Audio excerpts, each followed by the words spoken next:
All right. I'm going to take a minute and see who comes in.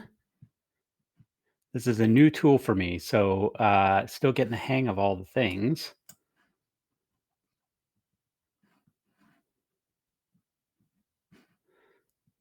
Looks like I got a few folks in here already. So while we're waiting for others to join, I've put a poll in there. Tell me about your current mission statement. If you want to scroll down, I'm not sure exactly where it shows up on your screen yet. Hopefully you can see it easily. Oh yeah, hey Brett. Brett likes it so far. Thank you. Um, so yeah, if you want to answer that, and then I'm going to get started pretty soon because I actually have quite a bit of content, big surprise that I want to get to. So I'll go ahead and put this up and get started. So again, thank you for registering. Thank you for attending. This is my first try with this new webinar tool, but I'm hoping to get some more webinars going here in the next several months. This one, Power Your Practice with a Purpose-Driven Mission Statement. It's something that I've been thinking a lot about. If, for those of you that follow my blog or otherwise have sort of seen what I'm doing on Twitter, I run into this a lot where people, lawyers in particular, legal teams are running into problems with their practice. And it sort of comes down to a question of not so much that they don't know what they're trying to do, but they're not always clear on why. And so that's why I wanted to put this together. I'm going to just sort of drill through this pretty far. I'm going to get myself off. Whoops, I'm not. Let's see here. Let's do this the other way. Get myself off the screen and just sort of roll through this. So my goal for this session is to convince all of you to adopt a purpose-driven mission statement that sets a strong foundation for improvement throughout your practice. A lot of people think of mission statements as something that they sort of do for marketing purposes. And obviously, I believe it's for much more than that. A little bit about me, for those of you who don't know me already. There's a slightly younger version of me than is rolling around today, but not too long ago.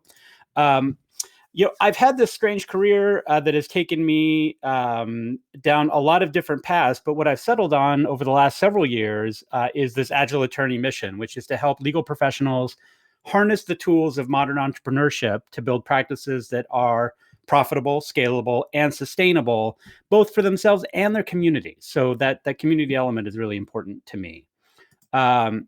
I've come up with some core practices, and this is relatively new for me, but really trying to dig into what it means to be an Agile attorney and really an Agile legal professional. Agile attorney just has better alliteration. So leading with your why, putting people first, delivering tangible manifestations of value, having an honest reckoning with your capacity, making your work visible, validating assumptions, and then measuring what you treasure. This session is going to focus obviously very much on leading with your why, purpose-driven mission statements. My why is that I really believe that the world is a better place for lawyers, for the teams that work with them, and for society as a whole when legal professionals are empowered to efficiently and consistently deliver quality legal services at scale that provide clear customer value. So I'm trying to really hit on a lot of different things. But a lot of this for me is about the access to justice gap.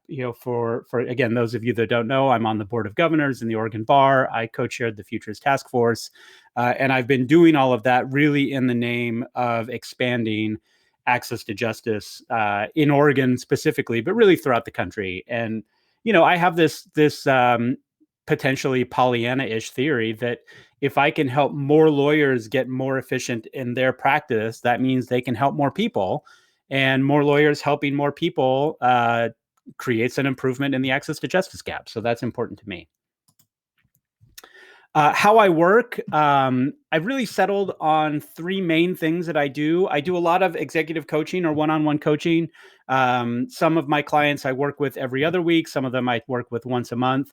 And really, we sort of work in almost a Scrum methodology of 2-week or 1-month sprints where we'll talk about what's going on in your practice, come up with some potential solutions, and then an action plan for trying to implement the solutions. And obviously, that's just the one-on-one coaching. I'm often in communication via email or other things to answer questions along the way. I also do facilitated workshops. So those can be anywhere from a half a day to multi-day workshops where I come in. I like to go to my clients' offices and really sort of dive in, get a chance to see what their work environment looks like, and what the things they care about are often manifested in the places where they work. And then I do a lot of group training. So I work with CLE organizations, bars. Sometimes law firms will bring me in to do just shorter training programs. The things that I do, that I work on, it's really, even though I call myself the Agile attorney, there's a lot of different elements to it. I incorporate elements of Agile, Lean, design thinking, Lean startup. None of them is magical in and of themselves, right? They all are sort of what I think of as distillations of human wisdom that have been garnered through the ages. But I sort of look at them all through the lens of Agile, which I think is really well suited for knowledge workers. I do want to talk about at the end of the session, I've got some news that I'm going to share. So I'll just tease that now, and hopefully you'll stick around. So getting into the meat, right? This is maybe a little presumptuous, but I want to tell you something about you all. And it comes from this book, The Inevitable by Kevin Kelly. Kevin Kelly is a futurist, a technologist, the founding editor of Wired magazine, among many other things. And this book was really great. I think it came out in 2016, 2017. And one of the things that he talks about is this idea that we're in an era of becoming. And what that means, we're always becoming something different from what we are. New change is constant, and it is accelerating. And so this idea is that everyone will be a newbie from here on out, right? The average life cycle of an app on the App Store is now less than a month. Anything that you have on your phone, on your computer, even if the software itself is going to be consistent, is going to be the same piece of software. The features, the bugs, well, not the bugs, hopefully, the features, the interfaces, the capabilities, they're all changing constantly, right? Endless newbie is the new default for everyone. And I think that's important, right? It's one of the reasons to have an agile mindset as we go through these sort of things. I also am a believer that the legal industry is on the verge of disruption. This article is a couple years old, as you can see, 2018. But in my previous career, before I became a lawyer, I was part of a disrupting force in an old sort of long-term industry, and that was the stock photography industry. So I spent 7 years of my career working for Getty Images during a time where we first disrupted and then reconsolidated the stock industry around ourselves. And a lot of the things that made the legacy stock photography industry vulnerable are things that I think are very present in the legal industry today. So another thing about you is that your mission statement is probably really generic. And I've got a couple examples. I obviously have removed the names to protect the innocent, but here's an example of a sort of mission statement that I got off of a law firm website not too long ago. And I won't read the whole thing, but you can see we practice civil dispute resolution. We represent clients in a variety of matters. Our cases involve this long list of different potential things. I have a pretty good idea, I guess, of what these people do, but I'm not really sure if they're for me as a consumer of legal products, legal services. They also tend to be really long, right? That one was long. This one's even worse. This strikes me as a really clear example of generic lawyer mission statement, right? We have expertise. We assist in a wide range of issues. We have clients, right? It's there's some elements here that are really common throughout a lot of the different lawyer mission statements that I see. And the biggest thing that they have in common is that there's way too much what and not nearly enough why as they go through things. They also kind of look like they could be have been generated by one of these comic mission statement generators online. Although I have to say, At least this one is short and to the point. It uses a lot of business buzzwords, but it's not terribly offensive as mission statements go. So I want to get into, or part of what prompted me to sort of go down this path of purpose was a recent Harvard Business Review article that talked about the importance of having purpose at the core of a business strategy. And obviously, this wasn't for law firms in particular. This is a more general article. But what's interesting here is that they thought that they were going down a certain path when they started this study, and it turned out that there was this thing that they hadn't considered, which was the success of the companies that they studied had a lot to do with whether or not they had a purpose-driven mission statement. And what they found, right, these are quotes from the article, is that purpose played two really important strategic roles. It helped companies redefine the playing field, right, which allows them to get a competitive advantage because they're now competing in a place where they define the rules, not sort of accepting the rules of the legacy or the status quo. And then number two, it allows them to reshape the value proposition. So it really allows them to think about what are the things that my clients, my customers really need, and how can I come up with a value statement, products, services, et cetera, that allow me to hit on that customer sense of value. And that in turn really gave them some good means in order to overcome challenges, right? And it sounds like for the industries that they studied here, the businesses they studied here, they had these problems of slowing growth and declining profitability. That may or may not be the problem that you have with your law practice, but I do think that it's something we can all relate to wanting to overcome. Why I emphasize mission in particular has a lot to do with the work that I've done. And I've sort of come to this idea where, well, I guess to start with, a lot of what I do is operational, right? Workflow based. So again, the Agile attorney, I do a lot with Kanban, lean thinking. And a lot of what I do is help lawyers and law firms sort of unlock bottlenecks in their workflow and their practice. So behind this artistic pile of sticky notes are a couple of different Kanban boards that I worked with some time ago now. But I always like the picture. But what I find is that when I'm going down the path of these workflow improvements, again, we get into these sort of bottlenecks, these sticking points, and we're not exactly sure why. And what winds up happening, and this is natural, right, is that a lot of the teams, a lot of the people, they spend most of their time at work working on tactics and trying to get through or trying to work with the day-to-day in the weeds, nuts and bolts parts of their job. If they're lucky, then they might be able to think every once in a while around what are the strategies that we're doing, right? So a tactic might be filling out a particular form or working on a particular document.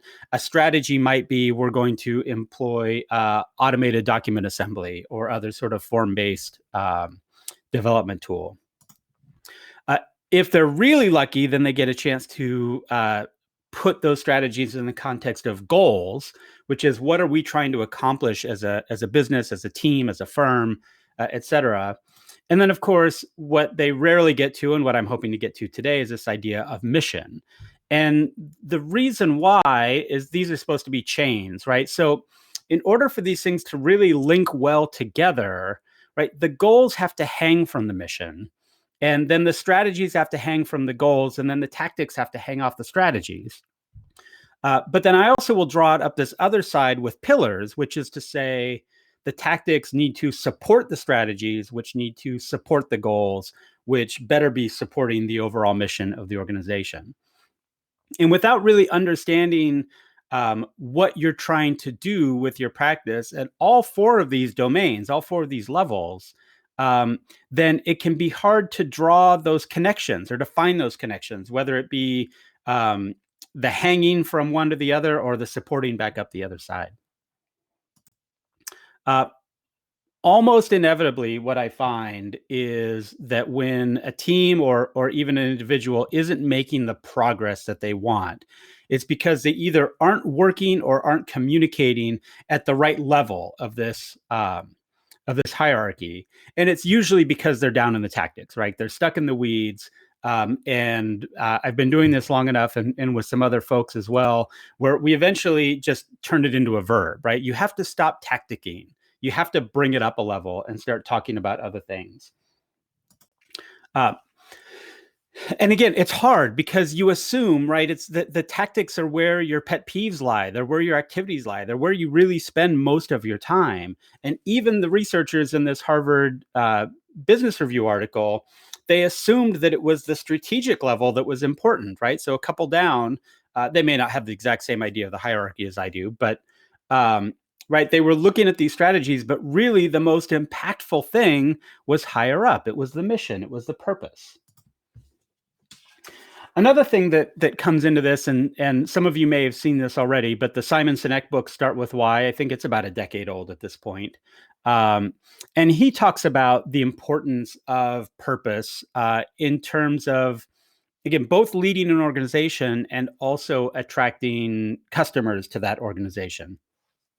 And he draws it as this bullseye framework, right? Where you have the what and the how and the why. And as the title of his book would imply, he wants you to start in the middle and start with the why.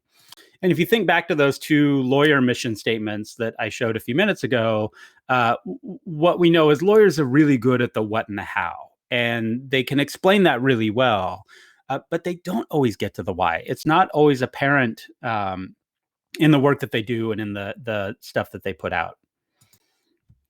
For those of you that don't want to read the whole book, he's got this great TED Talk. It was one of the most viral ones, I think, from, again, several years ago. But if you Google search Simon Sinek, Sinek, how great leaders inspire action, or even just start with why, I'm sure that you can join the other 48 million people that have viewed this video and get some good information out of it.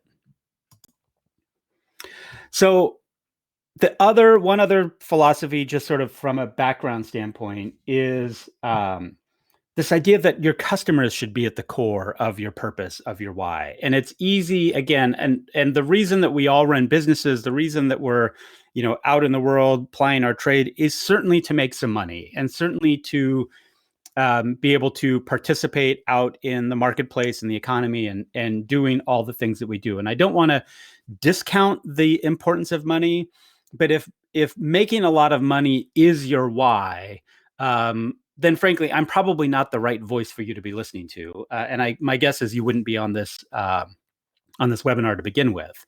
So putting customers at the core, I really like this graphic. Again, it's a few years old now, but Steve Denning in Forbes magazine. And it's this idea that there's been a Copernican revolution in the way that successful businesses think about their relationship to the customers. And the old way, and I always sort of have Procter and Gamble in mind for some reason when I look at that left-hand image, is to launch a product and then market the heck out of that thing so that you attract as many customers into the orbit of the product or the service as possible. But that's really expensive. It takes a lot of time, effort, resources, et cetera, to sort of draw customers into the orbit of what you do. And this Copernican revolution that Steve Denning talks about, as you can probably tell, is that the far more effective way these days is to put yourself, your firm, your business in the orbit of the customer, and make sure that they're at the center of your universe, or your solar system, I guess, in this case. And make sure that you're really sort of rotating around them and trying to understand what they need and what their cares and their interests are. There's a couple things that come into that, right? One is that authenticity matters. And it's funny, this article came up as I was preparing this deck, and the article on my blog that I sort of put together at the same time, but a different Harvard Business Review article that talks about how important authenticity is in the workplace. And the experiment that they ran here was basically, if you have people who are presenting their authentic selves, versus a different group of people who are trying to basically play a role or put on a persona that is what they expect the other person, that the customer or the boss or whoever the other person happens to be. Those individuals in the study who were putting on a persona were viewed far less favorably by the person on the other side than people that were behaving authentically. And, it makes a lot of sense just sort of from a human dynamic standpoint. People like people. They're not always going to agree with them, but we like authentic people more than we like fakers, people who we see as phony or otherwise sort of putting on airs or shining us on or whatever. And so there's something about this idea that by being authentically you will attract people that you care about, and who care about the same things as you. Seth Godin sort of hit on this in his book Tribes. Again, this is sort of an oldie but goodie. I apologize, that's a lower image quality than I meant for it to be. But again, it's the idea that, and Seth Godin's sort of famous line is, people like us do things like this. And if you have passion around a particular topic, population, whatever, you should go and try to build a business around that passion, because the way that the world works and the power of the internet for connecting people, you will attract your tribe and you will be able to sort of bring enough people into your orbit to support what you're trying to do. Okay, so I talked a little bit about money as the core of a mission, and I want to talk briefly about why a purpose-driven mission statement is going to be more effective, certainly with respect to your internal operations, than money-based motivations. And for that, I'm going to turn to this book, Drive, by Daniel Pink. Some of you may have read it.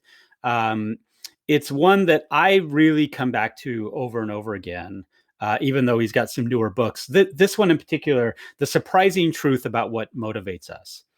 And, for those of you that haven't read it, what he did, or he talks about a study, and I'm forgetting now, it might have been a Dan Ariely study, but I don't remember off the top of my head. But basically, they looked at a couple of different ways of motivating people to be more productive.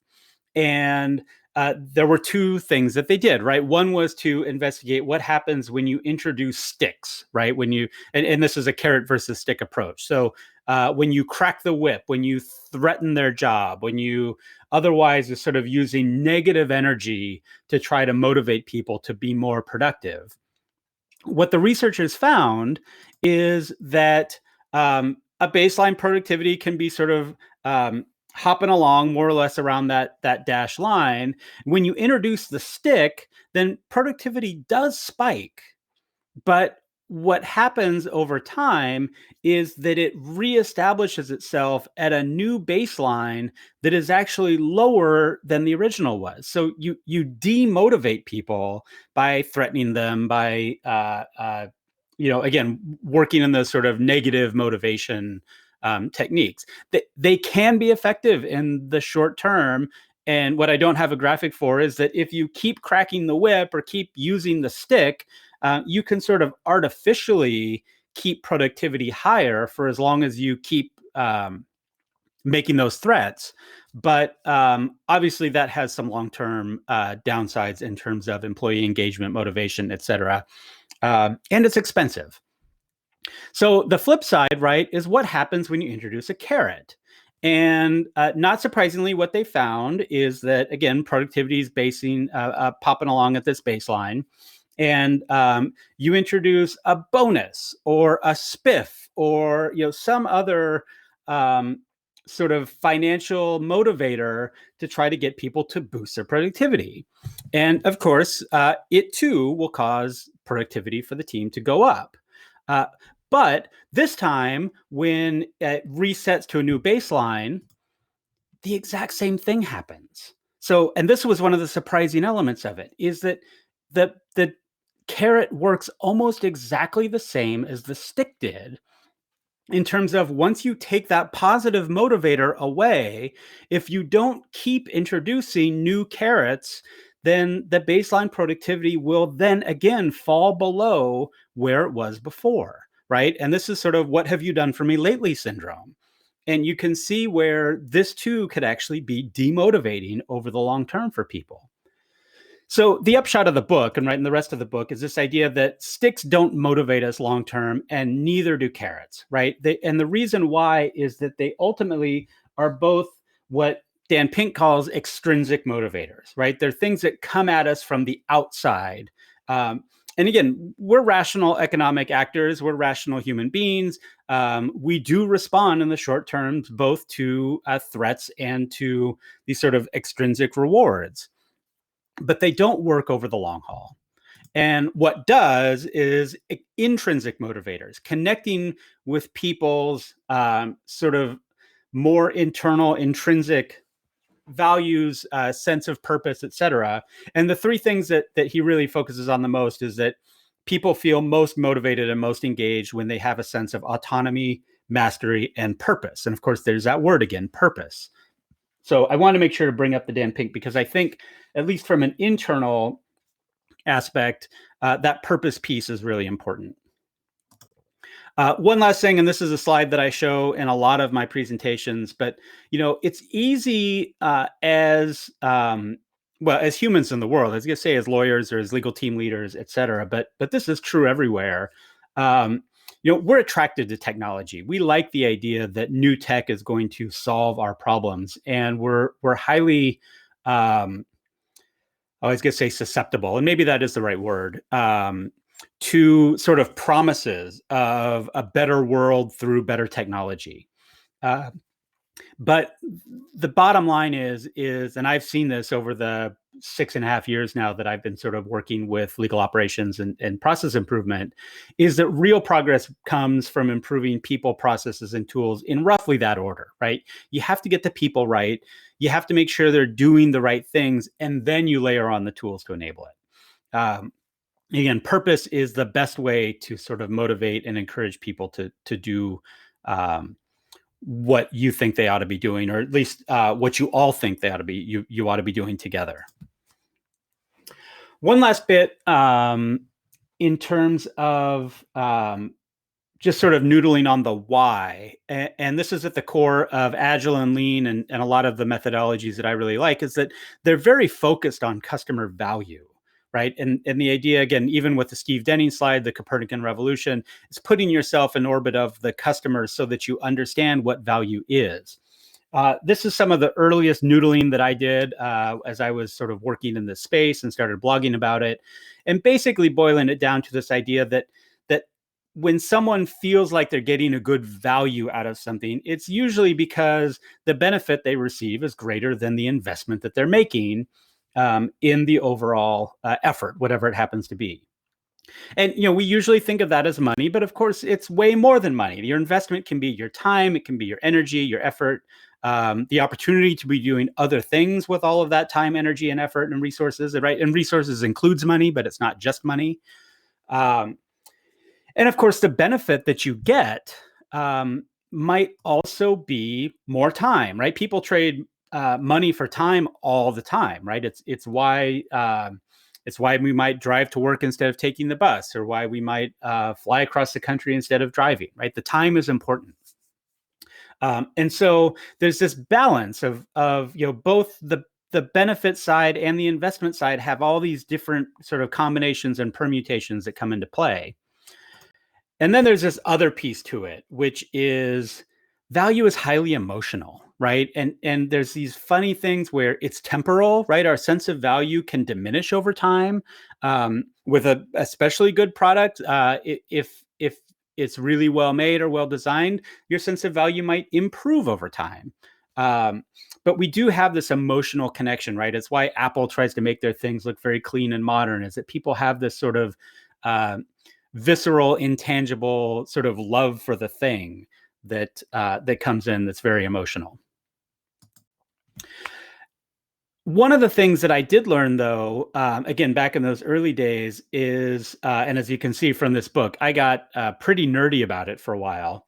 Um, this anthropological theory of value. And the thing that I really took away from this book is this idea that there's a reason that humans use the same language, at least in the English language, to describe economic value and also to describe our sort of ethical, moral, societal values, right? Our personal values. And so another way of defining the term value, yes, benefit minus investment in an economic sense, but also the satisfaction of a person's values, right? If you value the same thing that your customer does, then you're going to be working sort of together in a way that feels valuable, hopefully to each of you, to both of you. And again, that sort of gets back to the Seth Godin and the tribes element of it. Okay, so that's the end of the why you should be paying attention to purpose and purpose-driven mission statements. I'm going to transition now and talk about two specific tool sets, one of which is not mine, but I like it a lot. And then the other is one that I've come up with working with lawyers and legal teams over the last many years. So I don't know if you say this company name IDEO or EDO or whatever. I always say IDEO. Maybe someone will correct me at some point.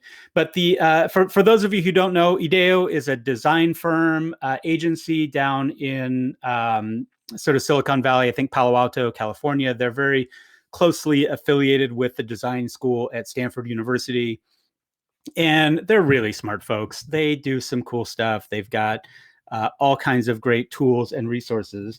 And one of the ones that they came out with just last year was this thing called the Purpose Wheel. And the Purpose Wheel is really a tool for solving this Mad Lib, right? Or this sort of fill in the blank. In terms of our organizational purpose, we exist to blank by doing blank for the good of blank. Right. And the way that they suggest filling this in using this wheel is that first blank, right? We exist to do something you would solve by answering with one of these five things in the inner part of the wheel, right? We exist to foster prosperity. We exist to enable potential. And you can use this, right? And I can see, with respect to legal practice, and I should back up. Part of what I like about this purpose wheel is it's really good for creating a rough draft mission statement, purpose-driven mission statement. I'm not sure that it's going to get you all the way there, but in terms of having a framework to get you started, I think this is pretty good. So again, within the framework of a law practice, we exist to reduce friction, right? We help our clients speed things up, right? Or avoid disputes or avoid litigation, different problems, right? That might be part of a reduced friction mission statement for a law practice. We exist to foster prosperity, right? So for those of us that are doing maybe tax work or helping people protect their intellectual property, doing business estate planning, stuff like that, that might be where we find in our part of the wheel. We exist to enable potential. So again, maybe small business formation or nonprofit formation. There's lots of things that lawyers can do to help their clients sort of work in those areas. Maybe to a slightly lesser extent, encourage exploration and kindle happiness. But I would love to hear if any of you have ideas around how you can use those in a law firm mission statement as well. So again, the inner part of the wheel is designed to answer this first blank. We exist to do something. And then the outer part of the wheel is designed to answer the second blank. So what are we going to do in order to sort of facilitate our mission? So, we exist to foster prosperity by providing security. Right. So security might be risk avoidance in a legal sense. Again, it might be protection in terms of getting back to intellectual property and other things. So again, I won't go through. Obviously, there's way more on this outer ring than there are in the inner ring. And I've got the URL to this particular blog post down here on the slide. So I encourage you to go check it out yourself. But you can see where, again, this is a great sort of rough draft building tool to allow you to try on different combinations for your own mission statement. They also have a handout that's available, a PDF that's available through that blog post, and it sort of gets you through a little bit more of the workshop. And then finally, to plug their online class that they have around this at edo.to/purpose wheel, you can go and see in a little bit longer form how they encourage businesses to sort of put together this rough draft purpose. The other framework, and the one that I'll spend a little bit more time on, is this one that I've developed over time working with different lawyers and legal teams. And I'm calling it the Agile Attorney Mission Framework because, why not brand it after myself? And really, this is something that, like I said, I've sort of come to over time. I even have tweaked it a little bit based on what I've learned with the IDEO stuff. So it is an evolution for sure. But again, before I sort of get into the actual how-to of this Agile Attorney approach, I want to get to a little bit more of sort of the why, or at least noodling around the things. And you'll see how this ties in a minute. And I often ask the question, why do we even have lawyers, right? Why as society did we invent the role of lawyer to sort of help people in our communities? And the answer that I've come to for answering this question, well, sorry, I should say I forgot a slide in here. That question is sort of similar to a question that's at the core of jobs to be done theory. And both of these books talk about jobs to be done. I really like the Clayton Christensen book, Competing Against Luck. It's really well written.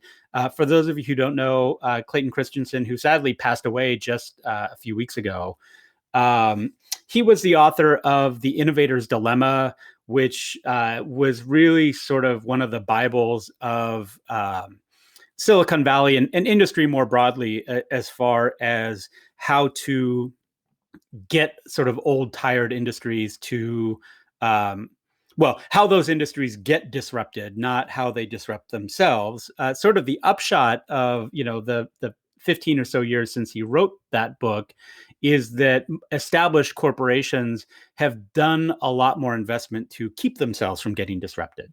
In any event, that's his old book. This is I think this might have been his last book that he wrote, unless there's one that's maybe going to come out more recently. This Competing Against Luck, and what both of these books answer the question is, what is the job that my product or service is being hired to do, right? Meaning, what are the things that my customers are trying to get done or trying to accomplish by using my service, my product, my tool, my outcome, whatever. So the question then, using this sort of jobs to be done framework, is what is the real job that people hire lawyers to do? What's their why? And as I started to say, there are two different answers that I have completely taken from other people. The first is this very practical sense, and it comes from Professor Dan Katz, who is at Chicago Kent Law School and does all kinds of cool and interesting things. And he gave a talk a few years ago where he basically said, look, from a practical standpoint, there are only two reasons why clients hire lawyers: to mitigate risk and navigate complexity, full stop. And I think that's a pretty good distillation. I don't think I could, it'd be hard to boil it down any more than that. And I do think that those are two distinct activities, right? So one of the reasons that people hire lawyers is that the legal system is complicated. It's complex, and they need someone to help them navigate that complexity, right? It's not their full-time job. And then, of course, mitigate risk is more obvious. And, that can be true, certainly in the sense of, with criminal defense, the risk is that your physical body is going to get locked away somewhere for a while, and then litigation and all the rest. It's clear how lawyers mitigate risk in those standpoints. But of course, lawyers also with policies and procedures and reviews and contracts and all the rest, right? They're all about risk mitigation. The other set of answers comes from this guy, Eric Meltzer, who, full disclosure, was my former law partner. When we went to law school together, and we didn't join forces right out of law school, but not too far after. We had both wound up in Seattle after going to law school in Portland, and sort of joined forces and had this copyright and intellectual property practice together. And now we both have sort of gone down this legal operations and strategy route. He is a little bit more focused on big law. I'm a little more focused on mid-sized law firms and in-house teams. But he gave this talk, and for those of you paying attention to the picture, yes, he did give an entire presentation that consisted merely of his handwritten doodles on a spiral notepad. That's the kind of thing that Eric thinks is amusing in his own mind, and it is. I'm not sure how user-friendly it was to be a member of that audience, but what he talked about, and I think this is actually the slide where he did it, is that lawyers satisfy this fundamental human need for seeking wisdom, advice, and consortium, right? And those first two, I think, are really at the core of at least what I learned was what it means to be a lawyer back in sort of my 1L year of law school, right? You learn all this stuff, and then the essence of lawyering is giving individualized advice based on a particular client's fact pattern. But I think this third piece, the consortium piece, is really important. And it's frankly what differentiates legal professionals from sort of the online tools. And I'll use LegalZoom as an example because everybody does, but there obviously are many, many more of them, self-help resources, do-it-yourself stuff. And what lawyers can do that those tools can't is say, hey, I'll give you my wisdom and my advice, but also I'm going to be in this with you, right? I'm by your side. I'm going to be helping you get through it.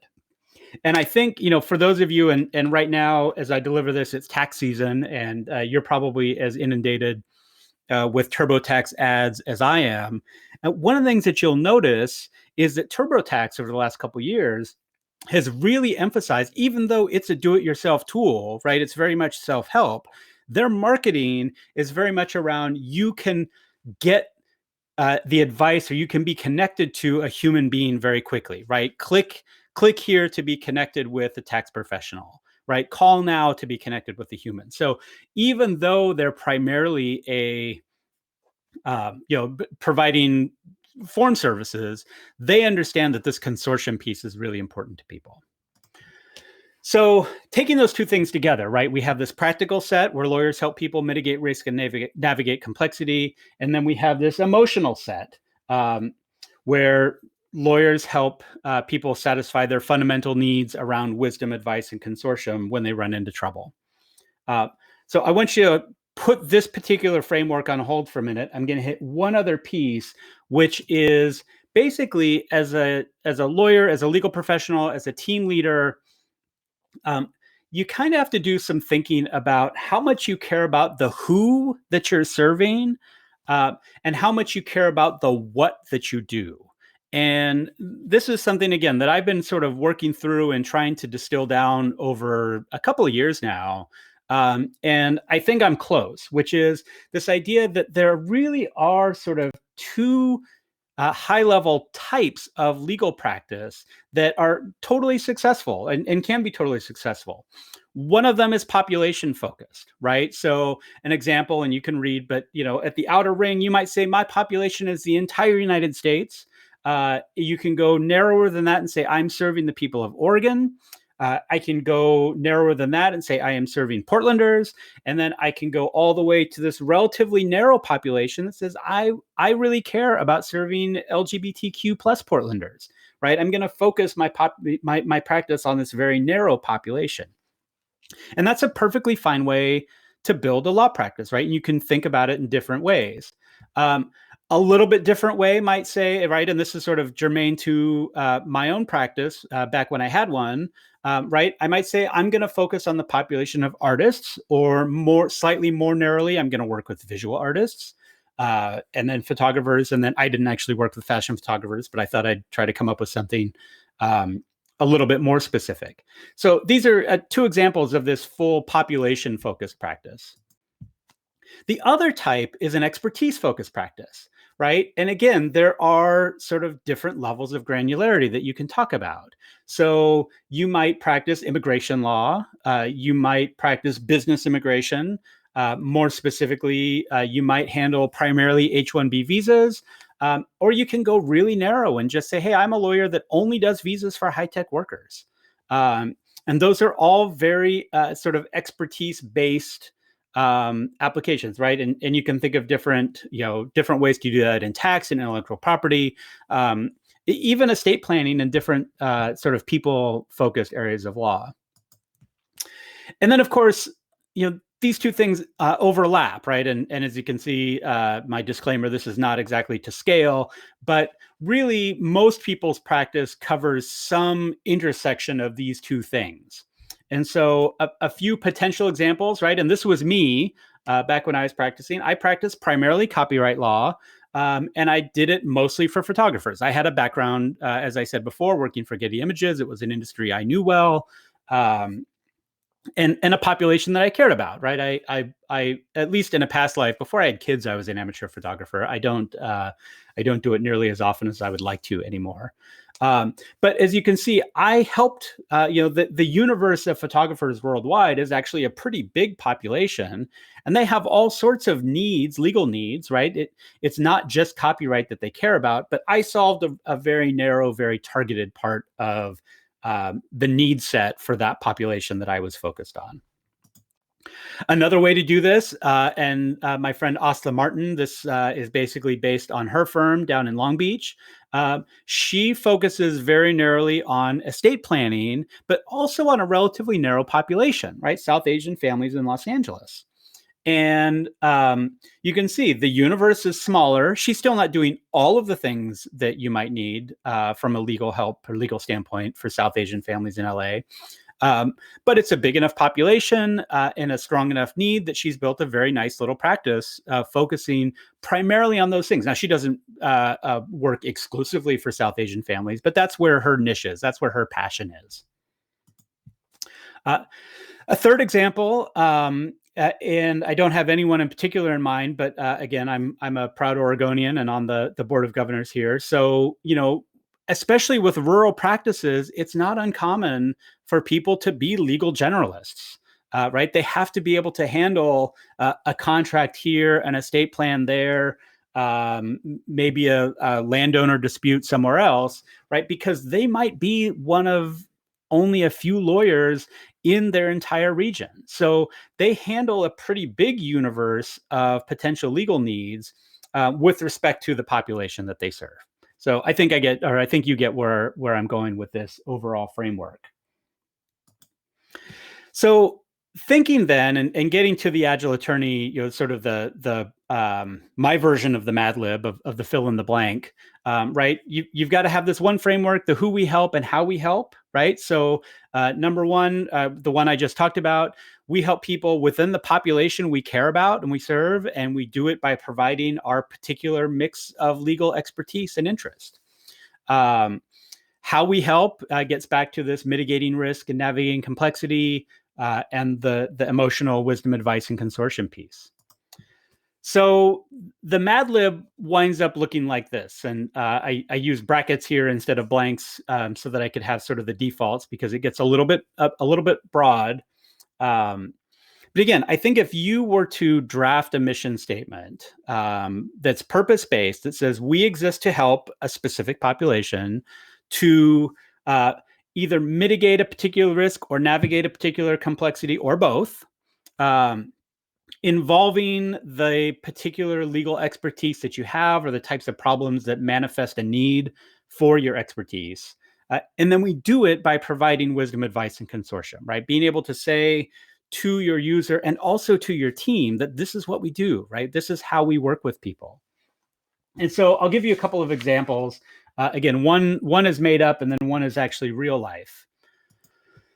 This is the made up one, although it's not too far off of the mission statement for at least part of the work that I do with the Commons Law Center, which is a nonprofit law firm that I'm on the board of here in Oregon. Right, we exist to help Oregonians to protect their rights and relationships through the complexities of the family court process. Right, so protecting rights and relationships, that's risk mitigation. Complexities of the family court process, that's navigating complexity. Right. We provide expert counsel and personal support for people involved in divorce or custody disputes. So, expert counsel, wisdom and advice, personal support is the idea of consortium, and then really getting specific to the who, right? So we had Oregonians on the top, and then getting down into what are the specific sort of problems that they have that they need to mitigate risk or navigate complexity around. Another one, this is an actual client of mine, Rebecca Flanagan. She is the daughter of two small business owners, and she focuses her practice very much on the needs of small business owners in Oregon and Washington, which she's barred in both. And so her mission statement, it's a little bit longer, and you can see it's two parts, but we believe that small businesses are the heart of the community, and it's our mission to empower Pacific Northwest business owners with legal and tax advice that's clear, timely, and actionable.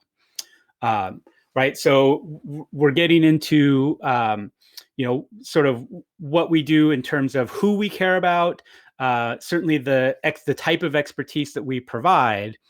And then we strive to deliver outstanding value with integrity, joy, and professionalism that educates and uplifts our clients, right? So this is getting into more of the wisdom, advice, and consortium piece to help understand what it is that you're going to get out of it as someone who works with us. And then again, as someone who's on her team, what you're trying to give to the population that you're serving.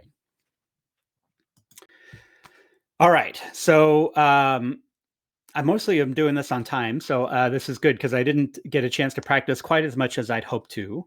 But quick review. In order to create your purpose-based mission statement for your law practice legal team, or even for yourself, frankly, if you're working with a bigger organization, number one, definitely focus more on your who and your why, and not so much on your what and your how, right? It's easy as lawyers. We're really comfortable with what we do, and it's our job to know how we do it. But that's not what customers are buying, right? Customers aren't buying the what and the how. They're buying the why. Number two, use one of the two frameworks I just discussed to try on some options and see how they fit. I will make both of those available. Well, the IDEA one you can get to obviously at their website, and I will make sure that I've got the Agile Attorney Framework available on my website shortly after this webinar is complete, and I'll email those of you who have signed up for email in order to get it. And then finally, the goal here is to develop something that you'd be proud to hang on your wall, and frankly, that you can recite with very little effort, right? Again, my mission, I'll give it a shot, is to empower legal professionals and their teams to harness the tools of modern entrepreneurship to build practices that are profitable, scalable, and sustainable for themselves and their communities. Right? I feel passionate about that. I worked on that over time. It didn't come to me overnight. There were a lot of different drafts and a lot of different permutations that I kind of tried on over the course of, frankly, even a couple of years. But I've kind of come to that, and I really like it. I think it captures the things that I care about. It captures the people that I care about. And yes, it talks about what I do, but I think it does it in an aspirational way, a little bit less of a nuts and bolts way. All right. So hopefully you're all encouraged and inspired to go try this out on your own. I did want to talk about sort of the special announcement that I teased at the very beginning, and that is that I'm relaunching what I originally called my business, which was the Agile Attorney Network. And the reason why is that I've always wanted this to be a community. I've always wanted this to be sort of a group of people trying to figure out how to be more agile together and really work and feed off of each other. on the very first, and I still have the sticky note, very first Kanban board that I made for my own business, I put a sticky note on the top that said "Start a movement," and it's very much what I'm hoping to do. I've been doing it a little bit more on a one-to-one basis, working with specific clients over the last several years. In part, that's just because that's where the need was. In part, because it enabled me to really learn and validate a lot of the methodologies and tools that I use. Um, and now I'm really ready to bring it to more people. So I'm trying to find a network of professionals who want to have bigger impact, right? Who want a law practice that is bigger than themselves. It's doing something good for the world, good for society. Who do want to get better client results, right? I think that's important. It's why we exist as lawyers. It's really what results do matter. And then who want to scale their practice and scalability. As I said, I'm mission driven, particularly around the access to justice gap. And there's so much opportunity that I see in legal practices. We do so much one-to-one work. And it's great, it's important, but it's not scalable, right? The billable hour is not scalable. And I'm not saying that you have to ditch the billable hour. I do have a lot of clients that I work with that still use billable work. And it's okay, but we have to build different models for our legal practices and our legal businesses that are going to allow us to reach more people. And maybe that doesn't mean giving them full service, right? Maybe that's more unbundled services. Maybe that's more product-based services. Maybe that's more education-based services. But I want to find ways to work with lawyers and teams to really get their services, their expertise, their knowledge out into the world at scale. It's focused around these core practices I mentioned earlier, right? Leading with your why, we've talked about. These are other topics that I'm going to do training and education on over the next several months. Putting people first is really very important to me. Some of these others are things that I've come up with over the course of the work that I've been doing with my clients over the last several years. This notion of a tangible manifestation, a tangible manifestation. I'll say that again. A tangible manifestation of client value. Having an honest reckoning with your capacity, right? The Kanban methodology and a lot of the process work that I do is really about building internal capacities with your team so that you can then deliver more work at scale. Making the work visible, right? This is such an important piece in a knowledge worker world, right? We humans are visual creatures, and being able to make the work visible is really important. Validating assumptions. This comes out of lean startup methodology. The hardest part about validating assumptions is recognizing when you've made one.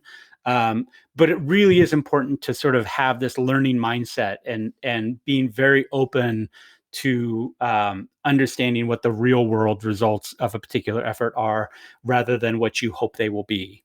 And then finally, measure what you treasure. And there's a lot of talk around KPIs and OKRs and all the rest. I really do think that it's very easy to get into analysis paralysis. But I also think that measuring something is essential, right? And I always like to be in a place where you start with an easy measurement and see what you learn, and that then allows you to sort of ask the next most intelligent question that you then try to go improve your measurement around. So it's not live yet. One last thing. I'm working on a message board and some FAQs, and I'd love feedback. I've been debating internally whether that should be sort of listserv type stuff, because a lot of lawyers still love listservs. For those of you, some of you know that I had a Slack group for a while. I didn't actually like the Slack group very much because it was another inbox that felt more intrusive than helpful. But in any event, there will be some form of group discussion. Obviously, a lot of e-learning. I'm going to turn this particular webinar into some courseware. And I've got some other courses that I've either built already or are in process.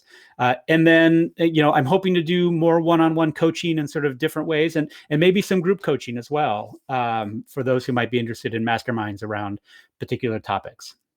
So my call to action, which is something I'm learning to be better about from a marketing standpoint, is go to agileattorney.com/network and sign up. And again, I'm hoping to get this live in the next few weeks. I would love for anyone who's watching this to be part of that initial community. Hopefully you'll be early adopters. You'll give me honest feedback about what's working and what's not, what you'd like to see. I'd love to have you come join. So I think I've hit it almost right on an hour. Thank you all for coming. I'm not sure. Let me see if any questions came in. They didn't. So if you do have questions, you all received emails from me at various parts. So feel free to email, either respond to those or reach out to me through my website. Thank you all for coming and have a great weekend. Bye.